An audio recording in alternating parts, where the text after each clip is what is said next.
नमस्कार प्यारे दोस्तों, जय श्री कृष्णा। दोस्तों, मैं गिरधारी पालीवाल और मेरे YouTube चैनल की ऑनलाइन प्लेटफॉर्म पर एक बार फिर से आप सभी का हार्दिक स्वागत करता हूं। प्यारे दोस्तों, आज के इस वीडियो सेशन में हम बात करेंगे 24 अप्रैल से 30 अप्रैल के महत्वपूर्ण करंट अफेयर्स पर। तो दोस्तों, शुरू करते हैं आज की इस वीडियो सेशन को। और आज का मोटिवेशन जो आपको ऊर्जावान बने देगा, सुनिएगा दोस्तों, कि गिरने दो मुझे मेरे गलत कदम पर, मैं थोड़ा टाइम लूँगा पर ज़रूर उठूँगा। ये हालात तू ये वहम छोड़ दे कि मैं इतनी आसानी से तेरे सामने झुकूँगा। सुनिएगा दोस्तों, कि गिरने दो मुझे मेरे गलत कदम पर, मैं थोड़ा टाइम लूँगा पर ज़रूर उठूँगा। ये हालात तू ये वहम छोड़ दे कि मैं इतनी आसानी से तेरे सामने झुकूँगा। तो दोस्तों, शुरू करते हैं आज की क्लास को। और इस वीडियो को ज़्यादा से ज़्यादा शेयर कर दे और इसे लाइक कर दे।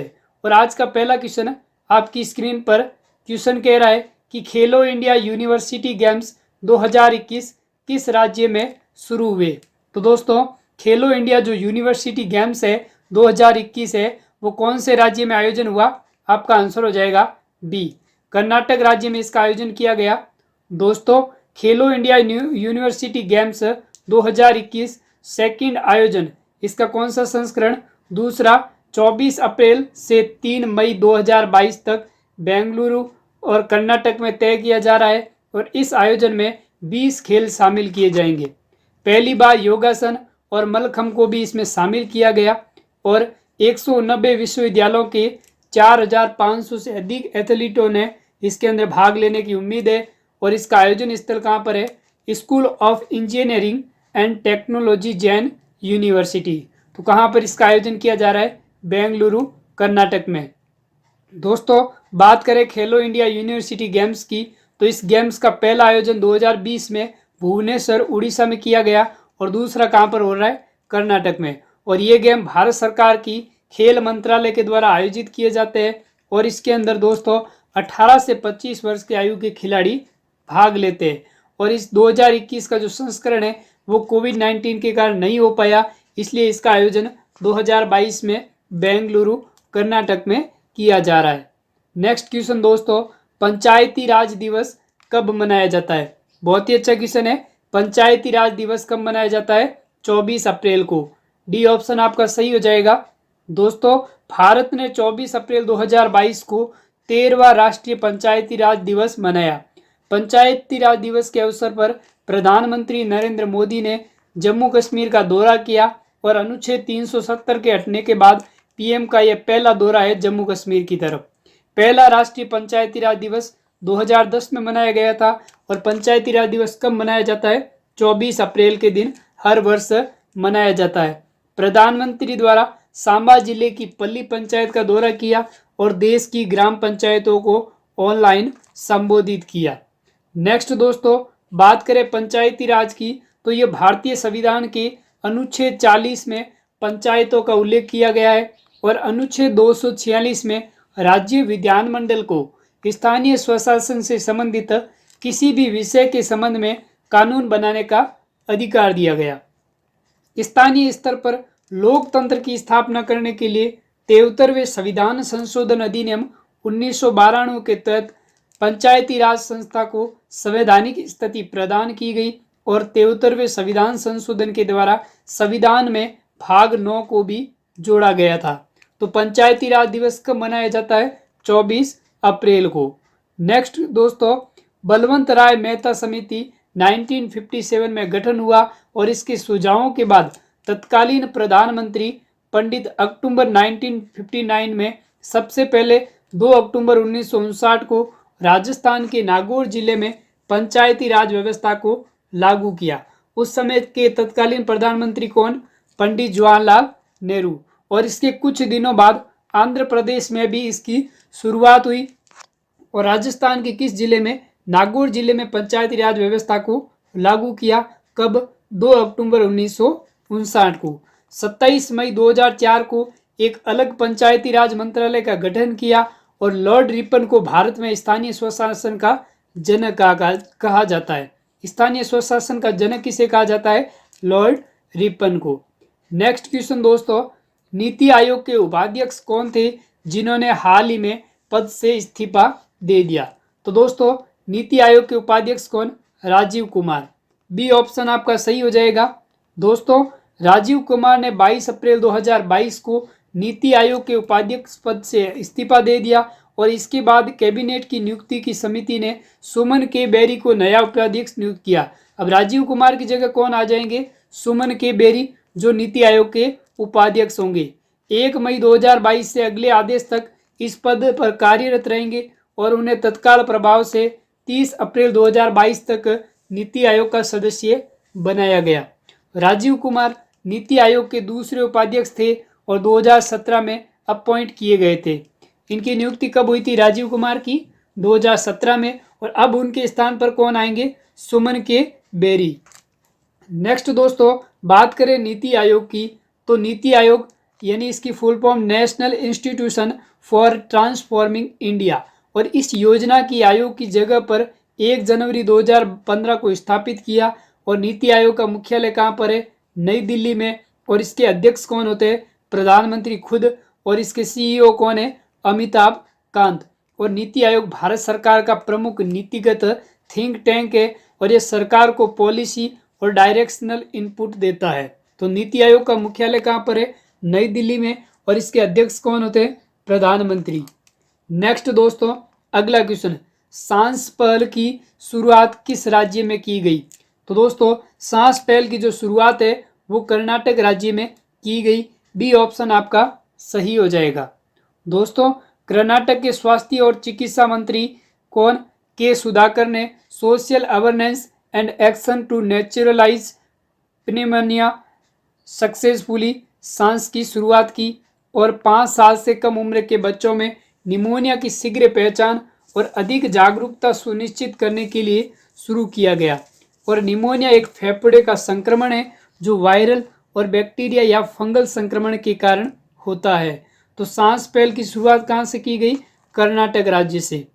नेक्स्ट दोस्तों अगला क्वेश्चन, नाजिया सलीम का संबंध किस देश से है जिनके सम्मान में गूगल ने 23 अप्रैल 2022 को डूडल बनाया? तो दोस्तों आपका आंसर हो जाएगा इराक देश से संबंध है किसका? नाजिया सलीम का। दोस्तों 23 अप्रैल 2022 को गूगल ने इराकी कलाकार, शिक्षक और लेखक नाजिया सलीम के सम्मान में एक डूडल बनाया और यह डूडल सलीम की पेंटिंग शैली और केला में उनके योगदान को श्रद्धांजलि है। और सलीम का जन्म 1927 में तुर्की में एक इराकी परिवार में हुआ। नेक्स्ट दोस्तों अगला क्वेश्चन है कि किस राज्य ने खोंगजोम युद्ध स्मारक परिसर में खोंगजोम दिवस मनाया? बहुत ही अच्छा क्वेश्चन है। किस राज्य में खोंगजोम दिवस मनाया गया? तो आपका आंसर हो जाएगा मणिपुर में।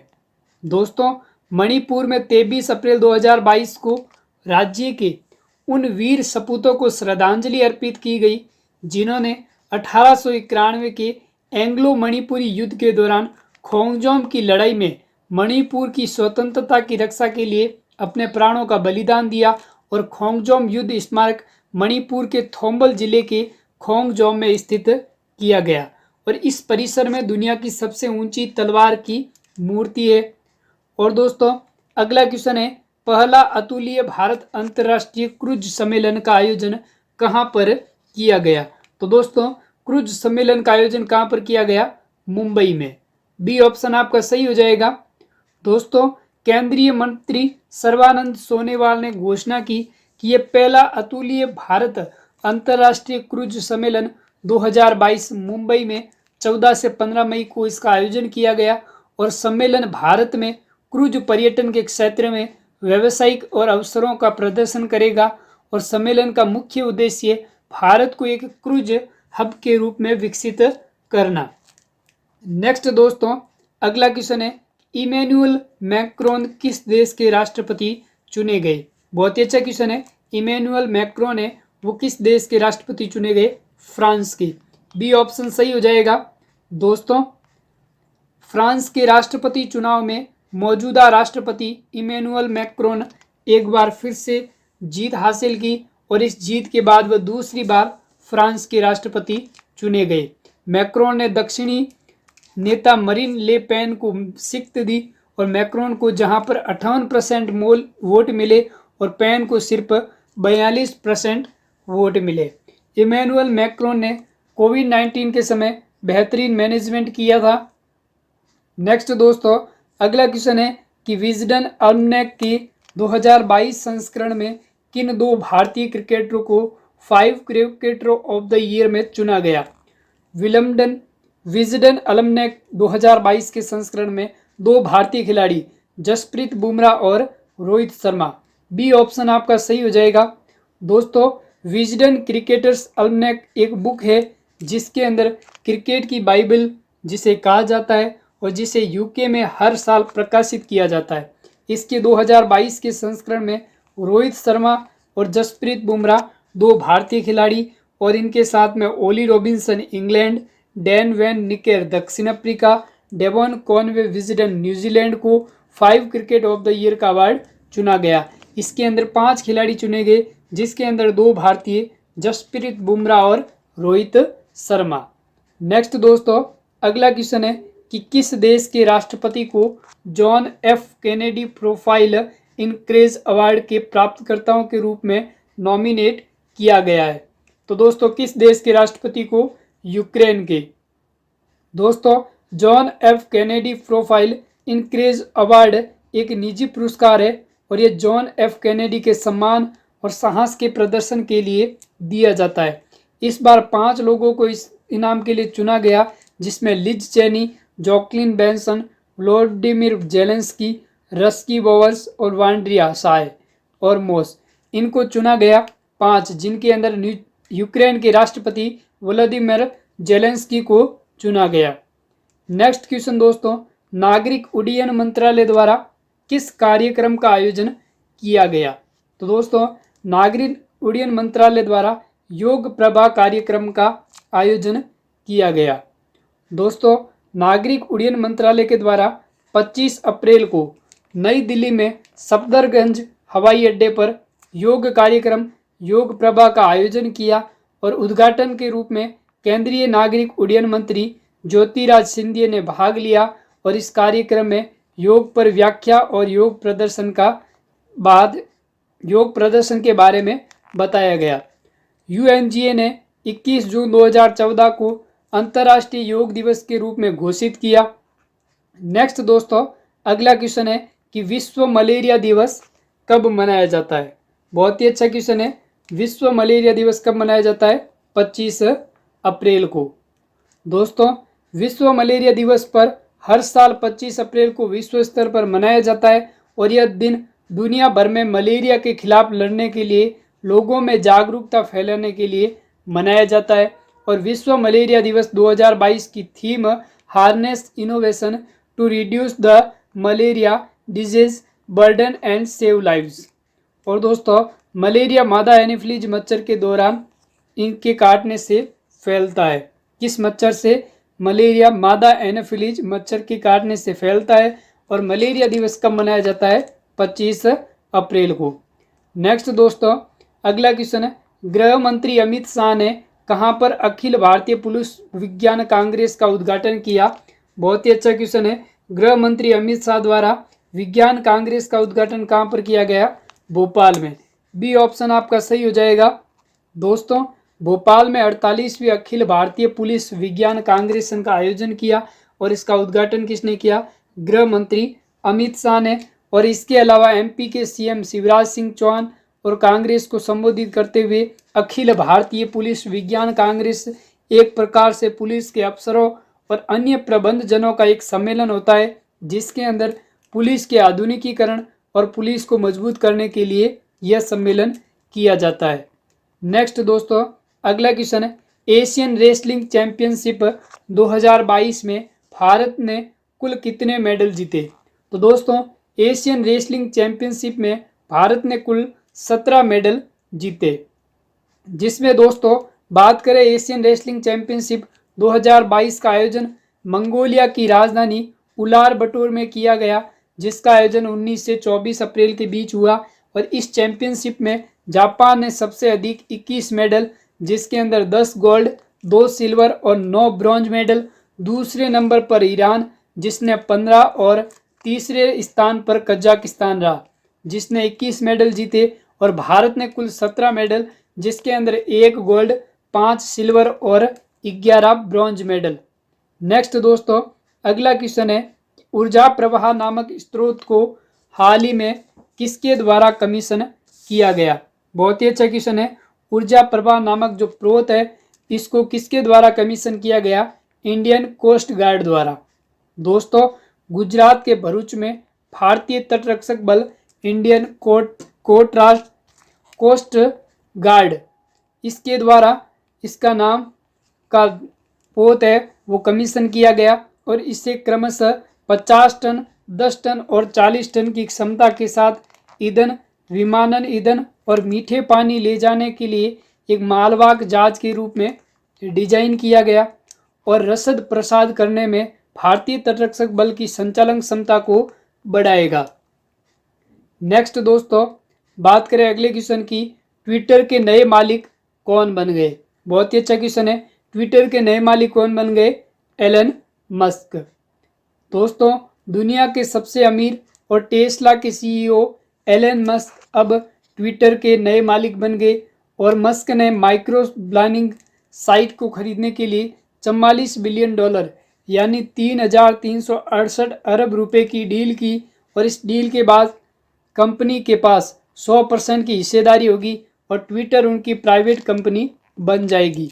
मस्क को ट्विटर के हर शेयर के लिए $54.20 यानी करीब करीब 4,148 रुपये चुकाने होंगे।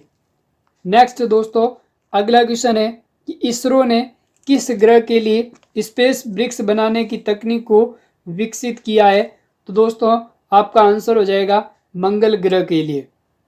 दोस्तों इसरो और IISc ने ऐसा ब्रिक्स बनाया है जो मार्स के स्वॉल मिट्टी के ऊपर कंस्ट्रक्शन में मदद करेगा और इसे बैक्टीरिया और यूरिया और कुछ चीज़ों से बनाया गया है और भविष्य में मंगल ग्रह पर रिसर्च स्टेशन बनाने की योजना दुनिया भर की स्पेस एजेंसी बना रहा है और इसके लिए वहाँ ऐसे स्ट्रक्चर बनाने होंगे जो मंगल के वातावरण के बारे में हमें परफेक्ट है वो जानकारी दे सकेंगे।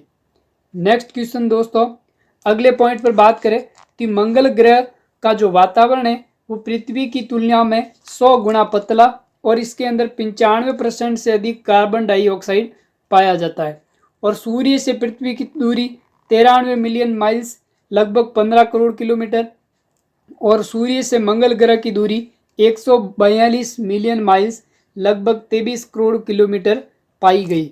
मंगल ग्रह पर पृथ्वी की अपेक्षा गुरुत्वाकर्षण कम है और इसे 1/6 माना गया है और करीब 20 साल पहले अमेरिकी स्पेस एजेंसी नासा ईंट बना चुका है और इसका नाम JSC मार्स 1 रखा गया और इसके चेयरमैन कौन है, एस सोमनाथ। ठीक है दोस्तों चलते हैं नेक्स्ट क्वेश्चन की तरफ।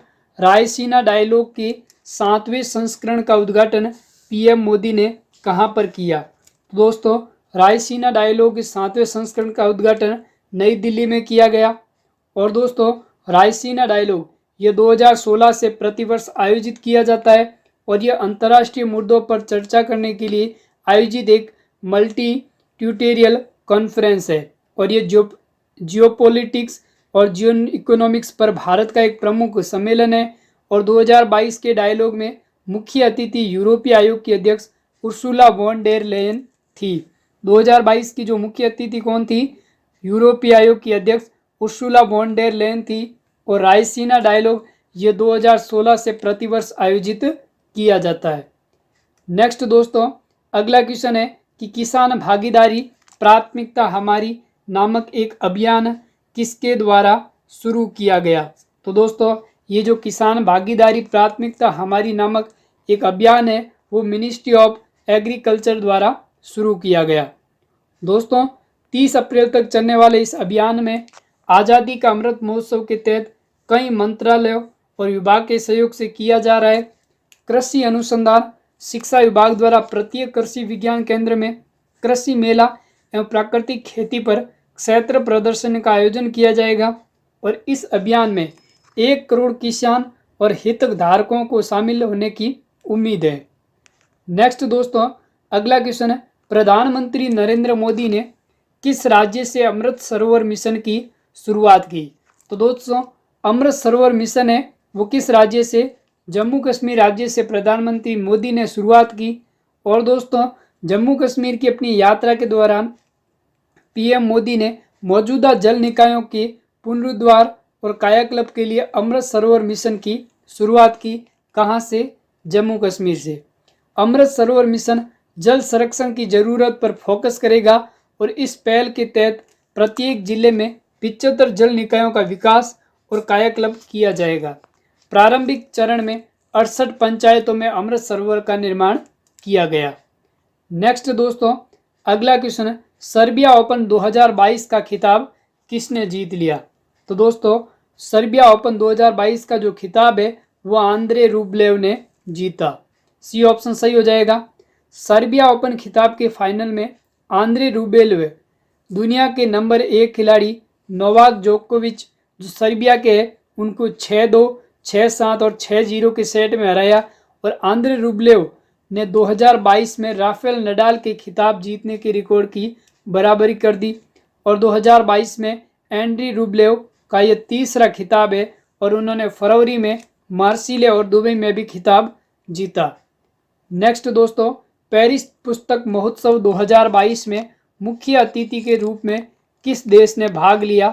तो दोस्तों, पेरिस पुस्तक महोत्सव 2022 में मुख्य अतिथि के रूप में भारत ने भाग लिया। बी ऑप्शन आपका सही हो जाएगा। दोस्तों, पेरिस पुस्तक महोत्सव 2022 का आयोजन 21 अप्रैल से 24 अप्रैल तक किया गया और पेरिस पुस्तक महोत्सव 2022 ने भारत की लिटरेरी एंड लिंग्विस्टिक डाइवर्सिटी को दिखाने का अवसर दिया और इंडिया पेविलियन को नेशनल इंस्टीट्यूट ऑफ डिज़ाइन द्वारा डिज़ाइन किया गया। और पश्चिम बंगाल में चंद्रनगर पर एक विशेष पुस्तक का भी विमोचन किया गया। नेक्स्ट दोस्तों, विश्व बौद्धिक संपदा दिवस 2022 कब मनाया गया? तो दोस्तों, विश्व बौद्धिक संपदा दिवस 26 अप्रैल को मनाया गया। और दोस्तों, यह दिन बौद्धिक संपदा के महत्व को उजागर करने के लिए मनाया जाता है। और इस बार 2022 की जो विश्व बौद्धिक संपदा दिवस की जो थीम है वो थीम है intellectual property and youth innovation for a better future. और 2000 में WIPO के सदस्य देश 26 अप्रैल को विश्व बौद्धिक संपदा दिवस मनाने में सहमत हुए।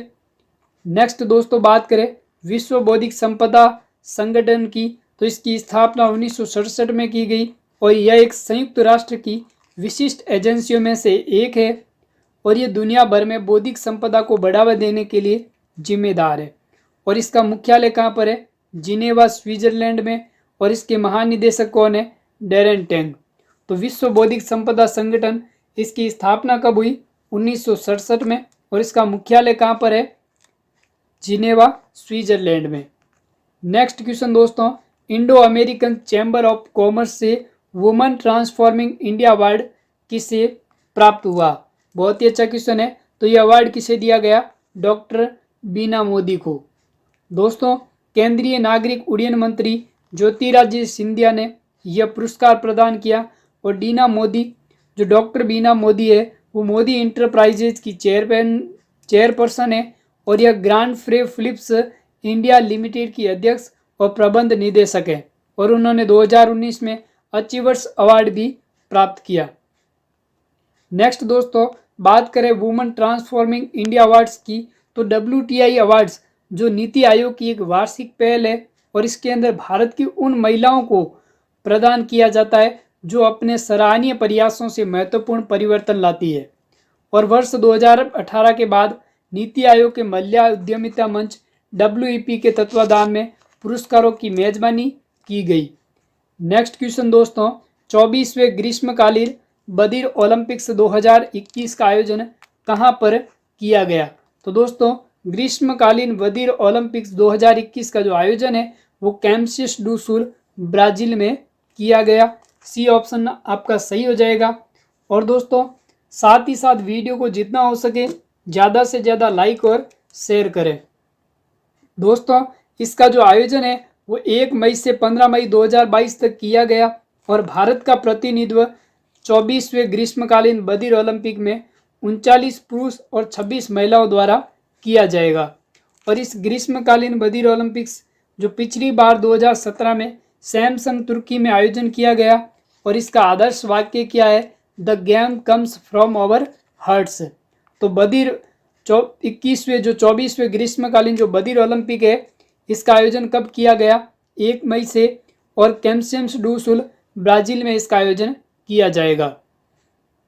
नेक्स्ट दोस्तों, 2022 Laureus sportsman of the year किसे चुना गया? बहुत ही अच्छा क्वेश्चन है। 2022 का Laureus sportsman of the year का अवार्ड मैक्स वर्स्टपेन को दिया गया। दोस्तों, यह पुरस्कार उस खिलाड़ी को दिया जाता है जिसने सर्वोच्च प्रदर्शन किया, और इसको साल 2000 से दिया जा रहा है। और Laureus sportsman of the year 2022 का award Max Verstappen F1 championship Netherlands के हैं, इन्हें दिया गया। और Laureus sportsman women of the year 2022 का अवार्ड एलन थॉम्सन हेरा को दिया गया। और Laureus team of the year 2022 का जो पुरस्कार है वो इटालियन मेंस फुटबॉल टीम को दिया गया। बहुत ही इंपॉर्टेंट पॉइंट है, याद रखना है आपको कि Laureus sportsman of the year का अवार्ड मैक्स वेरस्टापेन को, और Laureus sports women of the year का अवार्ड एलन थॉम्सन हेरा को दिया गया। नेक्स्ट दोस्तों, अगला क्वेश्चन, संयुक्त राष्ट्र विश्व पर्यटन संगठन से कौन सा देश हट गया? तो दोस्तों, संयुक्त राष्ट्र विश्व पर्यटन संगठन से रूस है वो हट चुका है। बी ऑप्शन आपका सही हो जाएगा। दोस्तों, यूक्रेन युद्ध के बीच रूस संयुक्त राष्ट्र के पर्यटन निकाय से हट गया है, और UNWTO के द्वारा रूस को हटाने के लिए वोटिंग होनी थी। वोटिंग से पहले ही रूस ने इसे हटने से स्वीकार कर लिया, और इस संगठन से पहली बार किसी सदस्य को हटाने के लिए वोटिंग होने वाली थी। UNWTO एक अंतर सरकारी निकाय जो पर्यटन को बढ़ावा देता है। नेक्स्ट क्वेश्चन दोस्तों, तमिलनाडु सरकार द्वारा अल्पसंख्यक अधिकार दिवस कब मनाया जाएगा? तो दोस्तों, अल्पसंख्यक अधिकार दिवस कब मनाया जाएगा? 18 दिसंबर को। दोस्तों, तमिलनाडु सरकार ने घोषणा की है कि राज्य स्तर पर प्रत्येक वर्ष 18 दिसंबर को अल्पसंख्यक अधिकार दिवस के रूप में मनाया जाएगा, और राज्य सरकार के द्वारा कल्याणकारी योजनाओं के कारण अल्पसंख्यक के उत्थान और आर्थिक उन्नति को बढ़ावा दिया जा रहा है। और इसी को याद करने के लिए 18 दिसंबर को अल्पसंख्यक अधिकार दिवस के रूप में मनाया जाएगा। नेक्स्ट क्वेश्चन दोस्तों, 21वें वर्ल्ड कांग्रेस ऑफ अकाउंटेंट्स 2022 की मेजबानी कौन सा देश करेगा? तो दोस्तों, आपका आंसर हो जाएगा भारत। दोस्तों, भारतीय चार्टेड अकाउंटेंट्स संस्थान के अध्यक्ष देवाशीष मित्रा के अनुसार भारत पहली बार 21वें विश्व लेखाकार कांग्रेस की मेजबानी करने जा रहा है, और इस कार्यक्रम में 130 देशों के लगभग 6000 शीर्ष अकाउंटेंट्स इस कांग्रेस में भाग लेंगे, और इसका आयोजन 18 से 21 नवंबर तक चलेगा, और इसका कार्यक्रम मुंबई के जियो वर्ल्ड कन्वेंशन सेंटर में आयोजन किया जाएगा। नेक्स्ट दोस्तों, बात करें 2022 की थीम की, तो बिल्डिंग ट्रस्ट इनेबलिंग सस्टेनेबिलिटी। और वर्ल्ड कांग्रेस ऑफ अकाउंटेंट्स सन 1904 में शुरू हुआ था, और इसे प्रत्येक 4 वर्षों में आयोजित किया जाता है। तो इस बार इसका आयोजन कहाँ पर होगा?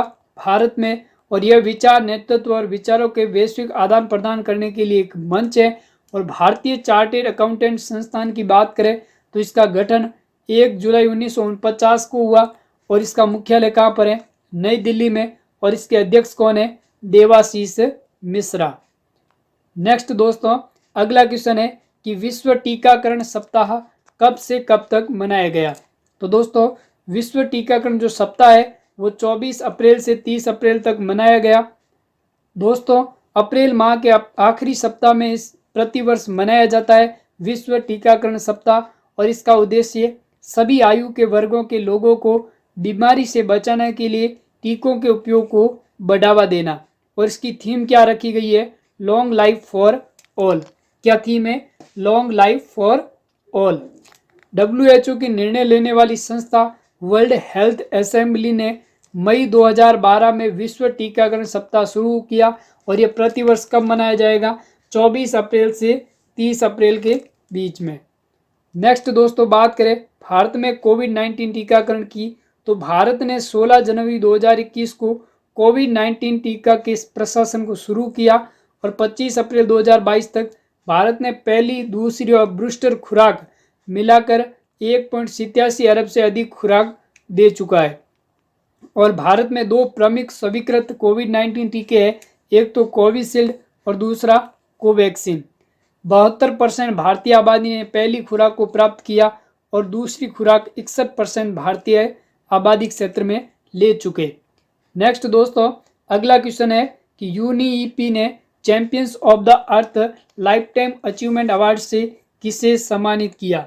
यूनेप के द्वारा champions of the earth life time achievement award से किसे सम्मानित किया, तो दोस्तों आपका आंसर हो जाएगा सर डेविड एटनबरो को। दोस्तों सर डेविड एटनबरो है वो इंग्लैंड के हैं और इन्होंने पृथ्वी पर जैव विविधता को संरक्षित और सुरक्षित रखने के लिए जागरूक करने का काम किया और वे बायोलॉजिस्ट, नेचुरल हिस्टोरियन के जाने माने ब्रॉडकास्टर है और 2019 में इनको इंदिरा गांधी शांति पुरस्कार से भी सम्मानित किया गया। किसको? सर डेविड एटनबरो को। नेक्स्ट दोस्तों अगला क्वेश्चन है F1 एमिलिया रोमाग्रांड ग्रांड प्रिक्स 2022 को किसने जीता। बहुत ही इंपॉर्टेंट क्वेश्चन है। F1 एमिलिया रोमाग्रांड ग्रांड प्रिक्स है वो 2022 का खिताब है, वो किसने जीता, तो आपका आंसर हो जाएगा मैक्स वेरस्टेपन ने। दोस्तों formula 1 champions max Verstappen red bull Netherlands के, इन्होंने इटली में एमिलिया रोमाग्रा ग्रांड प्रिक्स का खिताब जीता और ये सऊदी अरब के बाद इस सीजन में वेरस्टेपन की दूसरी जीत है। और Sergio Perez red bull Mexico दूसरे स्थान पर और लैंडो नॉरिस मैक्लारेन यूके के तीसरे स्थान पर इसके अंदर रहे। नेक्स्ट दोस्तों अगला question the magic of Mangalajodi और the six history of East India नामक पुस्तकों का विमोचन किसने किया। ये 2 पुस्तकें हैं, द मैजिक ऑफ मंगला जोड़ी, the Sikh history of East India नामक जो पुस्तकें हैं इनका विमोचन किसके द्वारा किया गया, नवीन पटनायक द्वारा। सी ऑप्शन आपका सही हो जाएगा। दोस्तों उड़ीसा के मुख्यमंत्री नवीन पटनायक ने the magic of Mangalajodi और the Sikh history of East India नामक पुस्तकों का विमोचन किया और अविनाश खेमटा ने द मैजिक ऑफ मंगला जोड़ी नामक पुस्तक लिखी और उन्होंने चिल्का झील का वर्णन शानदार चित्रों और विवरणों के माध्यम से किया। नेक्स्ट दोस्तों आज के इस वीडियो सेशन में इतना ही। मिलते हैं नेक्स्ट वीडियो सेशन में। अगर आपको आज का वीडियो सेशन अच्छा लगा है तो इसे ज़्यादा से ज़्यादा शेयर करें और इसे लाइक करें। तब तक के लिए धन्यवाद।